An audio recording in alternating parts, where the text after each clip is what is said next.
शनिवार टॉक में आपका हार्दिक स्वागत है। इस बार हम जिस विषय पे बात करने वाले हैं वो है कंप्लायंस।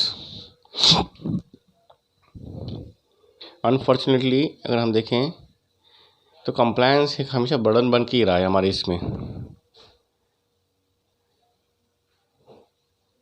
पहले फिरंगियों ने हमें ऐसे कंप्लायंस में डाला जिसकी लैंग्वेज और व्याख्या नॉर्मल बंदा कर ही नहीं सकता। जो सीट पे बैठा है वो मनमानी व्याख्या कर रहा है और हम लोग उसको झेल रहे हैं। अब उन्हीं फिरंगियों के कहने पे कि आपके सिस्टम ट्रांसपेरेंट नहीं है, मनमानी व्याख्या है, इसलिए हम ट्रांसपेरेंसी की ओर जा रहे हैं और वो फिरंगियों वाले ही कंप्लायंसेस फिर से ला रहे हैं। तो इसमें हो क्या रहा है कि सरकार और व्यापार इसमें हमेशा भिड़ंत हो रही है। ये ठीक है कि अब सरकार ने व्यापारियों की महत्ता को समझ रही हैं, व्यवसाय होना चाहिए, भारतीय व्यवसाय होना चाहिए, वोकल फॉर लोकल भी बात हो रही है, ये सब सही है। पर जब कंप्लायंस की बात आती है तो व्यापारियों पे कोई विश्वास नहीं किया जाता। अच्छा, ये सबसे बड़ी बात ये है कि व्यापारी व्यापार कर सकता है। भारत सरकार के जो कानून है वो उसके लिए काले अक्षर भैंस बराबर है। In the name of compliance system हाथ मरोड़ती है। जब आपका हाथ मरोड़ा जाएगा तो आप छूटने के लिए कुछ ना कुछ करोगे, आप यू विल पे ब्राइब और छूट के अपना काम करना शुरू करोगे। तो कंप्लायंस बर्डन बना के हो जाइए, उसका वजन कंप्लायंस नाम के वजन हमारे छाती पे, व्यापारियों की छाती पे लादने की बजाय कंप्लायंस को ईजी कीजिए, जो एक सामान्य बंदा भी समझ सके कि भैया आपने इतना कमाया है तो आपने इतना टैक्स पे करना है, ख़त्म है। वो आसान है। 1 रुपये के लिए 100 रुपये भी देना व्यापारी को कोई दिक्कत नहीं। पर आप उसको ये बोलोगे ये मेंटेन कर, वो मेंटेन कर, तो उससे होगा नहीं। क्योंकि वो व्यवसाय तो कर सकता है, अपने ग्राहकों को संभाल सकता है, अपना व्यवसाय बढ़ा सकता है, सब कुछ कर सकता है। पर एक छोटा व्यापारी इतने सारे कंप्लायंसेस पूरे नहीं कर सकता। आप अब एक छोटी सी बात करें अपन तो म्युनिसिपल कॉरपोरेशन का ट्रेड टैक्स होता है।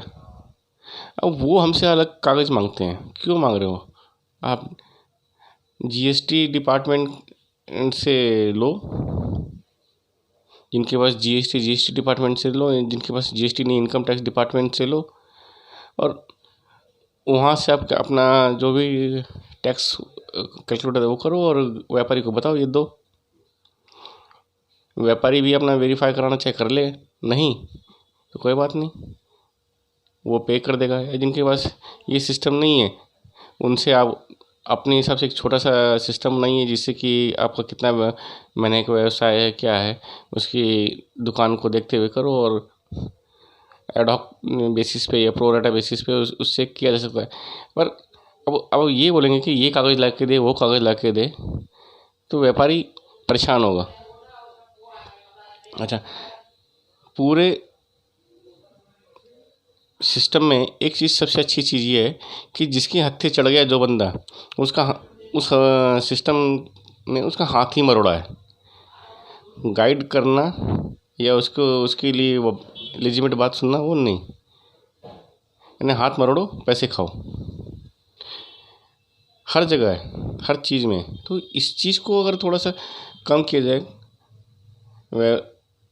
अगर व्यवसाय को व्यवसायी करने दिया जाए, व्यवसायिक को व्यवसाय करने दिया जाए, उसे 50 प्रकार के कंप्लायंस के बजाय उसके कंप्लायंसेस को आप बैकएंड में अपने आप संभाल लो। जिनके पास जीएसटी नहीं, जिनके पास जो इनकम टैक्स रिटर्न नहीं भरते, पर वो माल तो खरीद ही रहे हैं।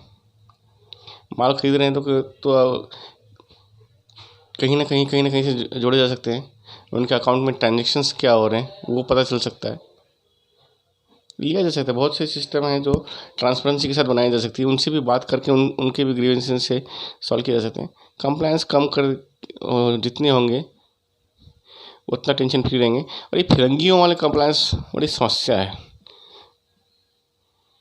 मुझे एक चीज़ समझ में नहीं आती, हमारे यहाँ भी बड़े बड़े हमारे पूर्वज जो अच्छे अच्छा साम्राज्य हुआ, चाहे गुप्त वंश हो, मराठा हो, महाराजा रंजीत सिंह का हो, नीचे त्रावणकोर हो, विजयनगरम हो, इनके पास भी इफ़िशिएंट टैक्स सिस्टम था, कैश या काइंड, जिसको बार्टर सिस्टम भी कहते थे, था। इसी वजह से 80% से ज़्यादा जनता टैक्स पे करती थी, तो सब पे बर्डन भी नहीं आता था। अब होता ये है कि जो टैक्स ईमानदारी से पे कर रहा है उससे गले में घंटी बांधते रहो, उसे परेशान करते रहो। तो ये फिरंगियों से भी ज़्यादा अच्छे टैक्स इफिशिएंट सिस्टम हमारे खुद के देश में थी, हमारे देश में। उसको अगर देखा जाए, उसको समझा जाए, तो नियम को सिंप्लीफाई किया जा सकता है, कंप्लायंसेस को कम किया जा सकता है और टैक्स रेवेन्यू जनरेट की जा सकती है। तो मैं एक ही चीज़ समझता हूँ, मैं जो आज जो आप लोगों से बात कर रहा हूँ, या मुझे लग रहा है ये कि हमारे पुराने सिस्टम को भी एक बार पड़ताला जाए, क्योंकि हमारा जो खून है वो महात्मा गांधी से बहुत ज़्यादा प्यार करता है। महात्मा गांधी ने हमें एक ही चीज़ सिखाई, सविनय अवज्ञा आंदोलन, और क्या, असहकार। सरकार कंप्लायंस बढ़ाती है, हम असहकार शुरू कर देते हैं, और हर बंदा करता है। अंत में होता ये है कि करोड़ों अरबों रुपए भारत सरकार के टैक्स के फंसे पड़े, कितने सालों से फंसे पड़े हैं ये किसी को नहीं पता।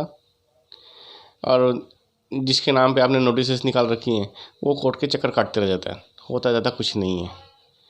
तो सिंप्लीफिकेशन कीजिए, पुराने सिस्टम क्या थे वो देख लीजिए, जिससे कि व्यापारी, सामान्य इंसान सभी टैक्स पे करें, वो भी बिना बर्डन के, क्योंकि बिना टैक्स पे किए सरकार चल नहीं सकती। सरकार को इतने सारे काम करने होते हैं, उसके लिए पैसे कहाँ से आएंगे, वो हम ही को देना पड़ेगा। बट हमारी ऑनेस्टी समझा जाए, डिसऑनेस्टी को ना समझा जाए। पता नहीं कब होगा, कैसे होगा, देखते हैं क्या होगा आने वाले टाइम में। फिर किसी विषय पर अगले शनिवार को हम शनिवार टॉक में मिलेंगे। तब तक के लिए नमस्कार।